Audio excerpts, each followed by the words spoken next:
मला वाटतंय की पुरंजन भाऊकडून थोडी मदत घेतली असती तर बरं झालं असतं. पर तुम्ही पोरं इतकी हट्टी आहात ना, कुणाचं ऐकतच नाही. ही लंगडी आत्या काय करणार आहे? आणि तुम्हाला मी या अवस्थेत बघू बी शकत नाही. असं भुकेन तळमळताना नाही बघू शकत ना तुम्हास.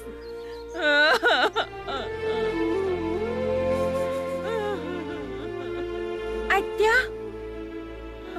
आत्या तू रडू नको ग. आम्ही बाबासनी पत्र लिहून पाठवतो की तुला न्यायला या म्हणून. का जाऊ मी त्यांच्या बरोबर? तुम्हा समजा असं सोडून म्या निघून जाऊ? कमजोर हाय म्या, हा कमजोर हाय. जर तुम्ही उपाशी राहू शकता तर तुमच्या आत्या बी उपाशी राहू शकते. एक दोन दिवस म्या उपाशी राहिले म्हणून मरणार नाही म्या. पर पुण्यांदा असा विचार बी नाही करायचा आणि असं बोलायचं बी नाही.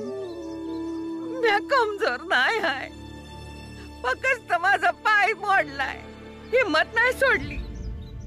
आत्या, आम्ही तुझ्या भावना समजू शकतो. आम्ही आता जाऊन दोन्ही भावांना घेऊन येतो.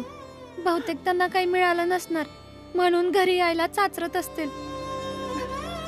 जा घेऊन या आणि त्यासनी सांगा एक रात नाही जेवलो तर काय बी होणार नाही. जा.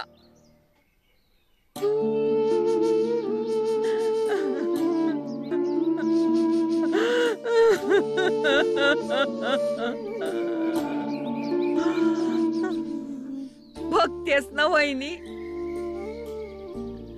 किती विश्वास ठेवला होतास माझ्यावर. पर म्या काय नाही करू शकत ग, काय बी करू शकत नाही. जर तू हसतीस तर असं काय बी झालं नसतं. विखुरलं वहिनी ग, तुझं घर विखुरलं. भीमान आनंद बी माहित नाही दारोदारी भटकत असतील.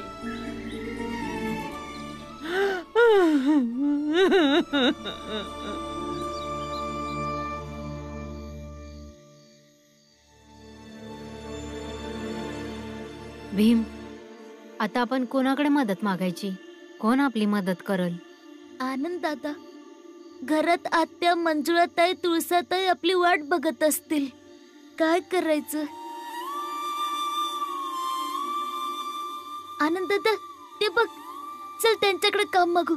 चल, आम्हासनी काहीतरी काम द्या की, नाहीतर थोडस पैका उधार द्या. उद्या आम्ही आल्यानंतर काहीतरी काम करून घ्या आमच्याकडनं. लांब राहून माझ्या संग बोल.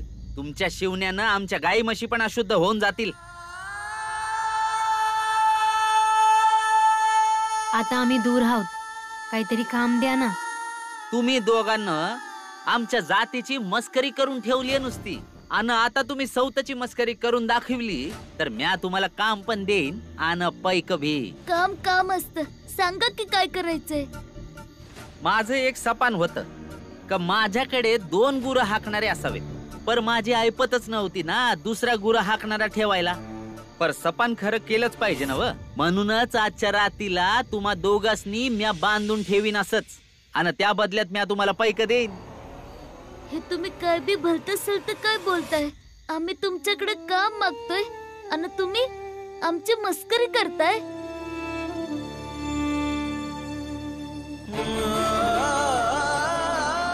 रामजीने तुमच्यासाठी मनी ऑर्डर पाठवलं होतं, पण रस्त्यात काही लुटारू भेटले आणि समजा पैक लुटले. आनंद दादा, काय झालं? काय बी नाही झालं.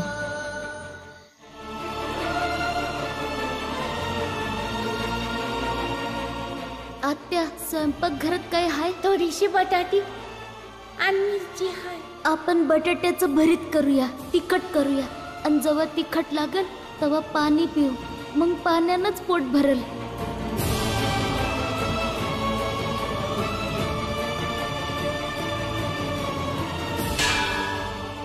हे घ्या तुझे 2 आणे, एका भावाचा 1 आणा. पण आम्ही इतकं समद काम केलंय, अजून थोडं पैक द्या ना.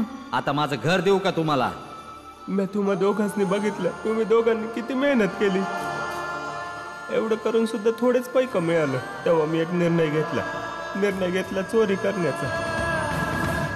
तुम्ही बाळदादाला बी बरोबर घेऊन जा. चोरी करण्यामाग याचा बी हात होता. आणि आपल्याकडे पैक बी नाहीयेत. आणि आता बाळदादा कधीच नाही सुटणार. घरात रातच्याला खायला काय बी नाही हाय. ठीक आहे, मी तयार आहे. नाही आनंद दादा, हे तू काय बोलतोस? नाही, मी तयार आहे. काढा रस्सी आणि बैलाप्रमाणे बांधा मला. बस त्या बदल्यात मला काहीतरी पैक द्या. म्हणजे माझ्या घरात ज्या बहिणी आहेत, आत्या आहे, ते काहीतरी खातील तरी. नाही आनंद दादा. नाही भीम, तू असंच समजून जा की तुझ्या भावाचं बैल बनणं त्याचं कर्तव्य निभावण्यासाठी महत्वाचं होतं. आणि कर्तव्य निभावण्यापेक्षा अजून चांगली गोष्ट काय असेल? बनवा मला तुमचा बैल.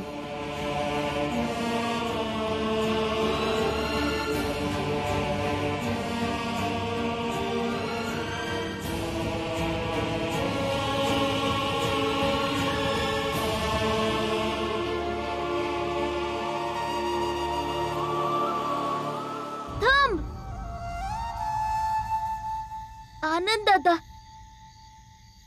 आपली लढाई तर याच गोष्टीवर आहे का आपण गुरं नाही मनुष्य आहोत. मी असं नाही म्हणत आहे का पशु आणि मनुष्य मध्ये कोण मोठे आहे आणि कोण लहान आहे. दोघांमध्ये जीव आहे म्हणून दोन्ही समान आहेत. आणि यांनी आपल्याला त्यांच्याप्रमाणे मनुष्य मानावं यासाठी आपण पशु नाही बनू शकत. आणि कर्तव्य निभावता जर स्वतःच्या अस्तित्वाचा अभिमानच संपून जात असेल तर कर्तव्य काय कामाचं? मग मरा उपाशी आणि ठेवा आपल्या बहिणीला आणि आत्याला उपाशी. मग काय झालं? मरून जाऊ, पर माणूस असल्याच्या स्वाभिमानाने मरून जाऊ. आनंद दादा, घरी चल. चाल बी. नाही तुळसाताई, आजच्या जेवणाची काय बी सोय नाही झालीये. आज आपण काय बी नाही खायचं. आणि तसं बी लहानपणी समद्याने आकाशातले तारे मोजले. भूक लागली तर परत मोजूया. चल आनंद दादा, चाल. महाराज, आज परकणीत एवढे धन गोळा झाले. ते जमिनीवर पसर. बघूया तरी लोकांच्या मनात ईश्वराबद्दल किती प्रीती आहे.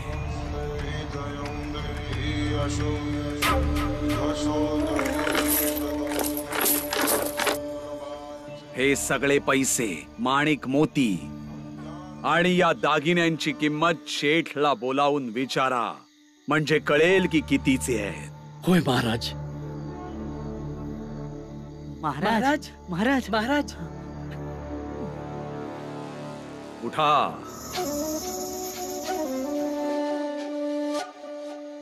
महाराज, हे घ्या पैक. हे आम्ही तुमच्या मंदिरासाठी चोरले आहेत. असं बोलू नका. हे चोरलेलं धन नाहीये, हे अर्पण केलेलं धन आहे. कारण हे मिळवण्यासाठी तुम्ही कष्ट केलेले आहेत, चातुर्य दाखवलेलं आहे, धोका पत्करून धाडसाने मिळवलेलं धन आहे हे. त्यामुळे ही चोरी नाही, उलट कष्ट करून अर्पण केलेलं हे धन आहे. पंडितजी यांनी आणलेले पैसे या धनामध्येच एकत्रित करा.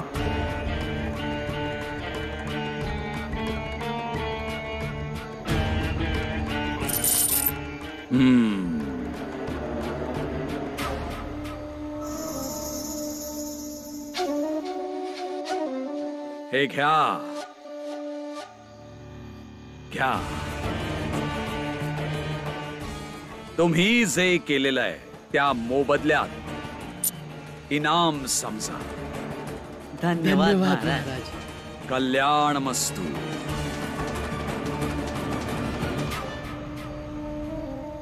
आज बाळादादाची लय आठवण येते.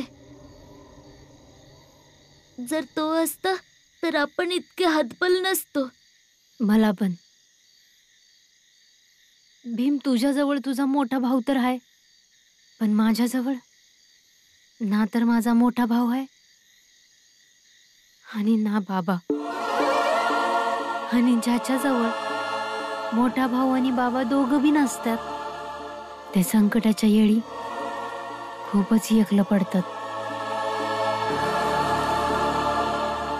दादा, लवकरच समजा ठीक होऊन जाईल.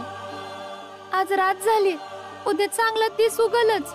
आजची रात्र माझ्यासाठी पराजयाची असेल, कारण मी तुमच्यासाठी काही बी करू शकलो नाही. धीरे धीरे रे मना, धीरे सब कुछ होय.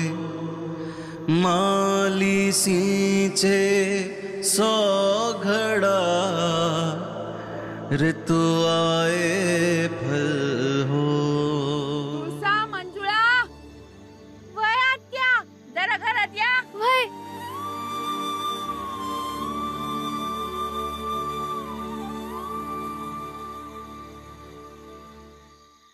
कमाल झालीये महाराज. आज भीमरावच्या घरी जेवायला अन्नाचा एक दाणा पण नाहीये आणि कोणी त्याची मदत केली नाहीये. महाराज, आजची ही रात्र आपल्या यशाची आणि त्या भीमरावच्या हरण्याची रात्र आहे. मग तुम्ही स्वादिष्ट पक्वान्न बनवा आणि त्याच्या घरी जा. पर महाराज, आपण त्यासनी का जेवण द्यायचं? सौदा करायचा आहे.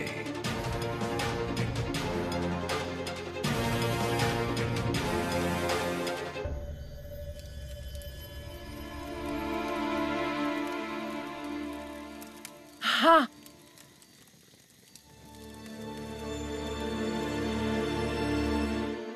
आई ग, एक सांगू तुम्हासनी, जेव्हा लोक उपास करतात तेव्हा उपाशी राहतात ना. बघा, मी तुम्हा समद्यांसाठी पाणी आणि गुळ आणलंय. जा, समद्यांनी जाऊन आपापले पेले आणा.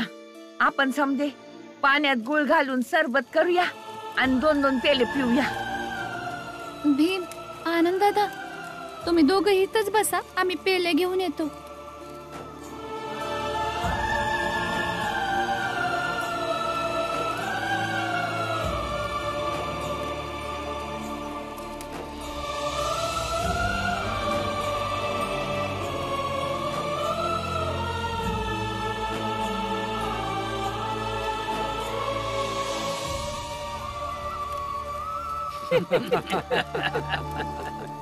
अरे पण भीमराव, पाणी पिण्याने भूक थोडीच जाणार आहे.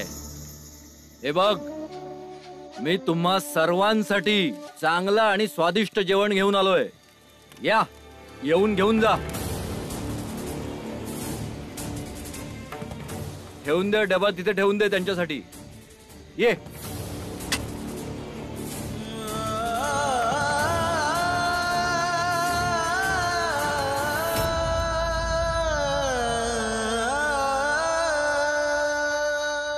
या उपकाराचं कारण वगैरे काही नाहीये भीमराव. आम्ही फक्त सौदा करायला आलो. आपल्या घरात तू स्वतःला सगळ्यात जास्त समजदार समजतोस ना, मग तुझ्याशीच सौदा करूया. शेठजी, मला माहित होतं तुम्ही नक्कीच याल आमच्या परिस्थितीची टेर उडवायला, आणि तुम्ही किती वाईट आहात ते दाखवायला. एकदम घाबरा.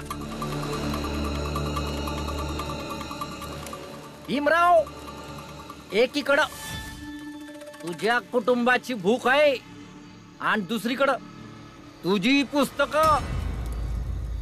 आता सौदा हाय का तू आपली समधी पुस्तकं आमासनी देऊन टाक.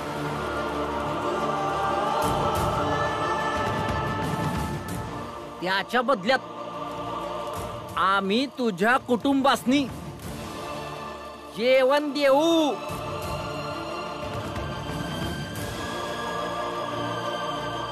हे बी 1-2 दिवस नाही, पूर्ण आठवडा. आठवड्यातल्या 7 दिवशी, समजलं का? आणि 8व्या दिवशी आम्ही परत येऊ हाच सौदा करायला. आणि या आठवड्याभरात जर का तू 2-4 पुस्तकं कुठून ना कुठून शोधलीत, असं समजू की कोणीतरी तुला पुस्तकं दान दिले, तर तेही पुस्तकं तू आम्हाला द्यायचीस. त्यानंतर परत 1 आठवडाभर तुमच्या खाण्याचा बंदोबस्त आम्ही करणार. पण शेठजी, तुम्हासनी काय वाटतं, आमची परिस्थिती बदलणार नाही? आम्ही असंच राहणार आहोत? जेव्हा बदलेल तेव्हा सौदा नको करूस. शेठजी, भीमाच्या अभ्यासाची किंमत लावाय आलाय. त्याने 1 दिवस 1 आठवडा अभ्यास करू नये म्हणून योजना बनवताय. योजना बनवायला नाही, प्रस्ताव ऐकवायला आलो आहोत. मंजूर आहे तर बोल.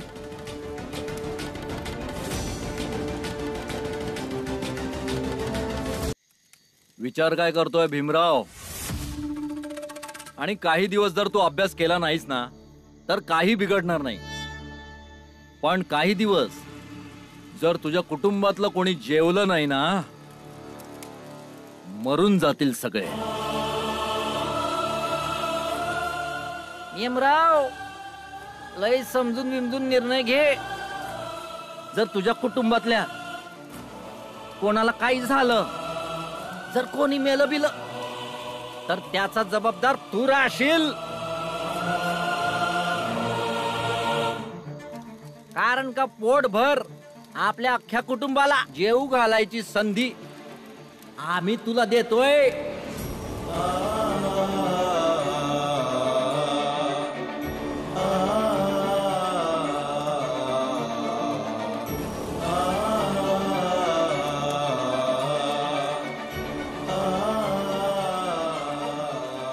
काय विचार करतोय भीमराव?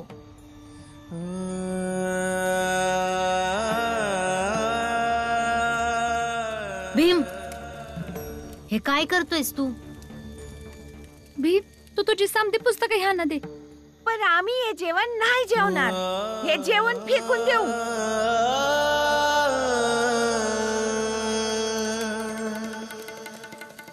सौदा माझ्याशी केला आहे, निर्णय मला घेऊ द्या.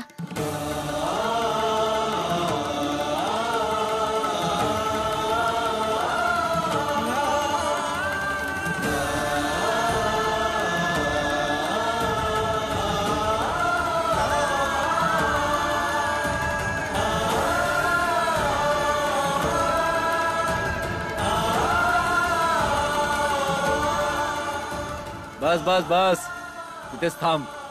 एक आठवडा बाजूला ठेवून दे आणि घेऊन जा जेवणाचा डबा. जा.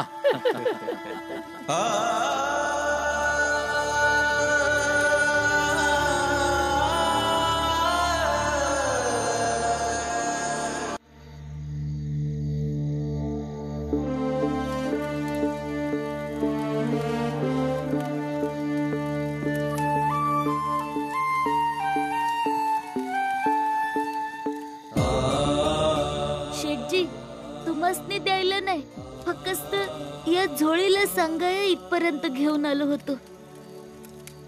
काही लोक माझ्या या झोळीला घाबरतात, याच्या आत असलेल्या पुस्तकांना घाबरतात.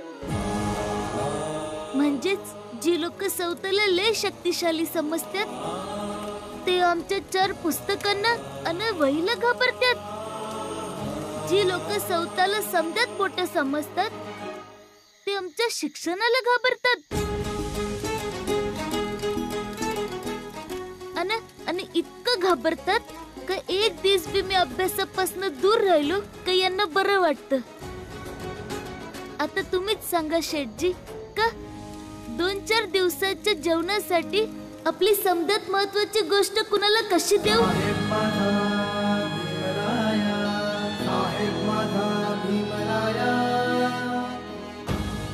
शेठजी, तुम्ही तुमचं जेवण घेऊन जा. आम्हासनी तुमचा सौदा मान्य नाही आहे. भीमराया, साहेब माझा भीमराया.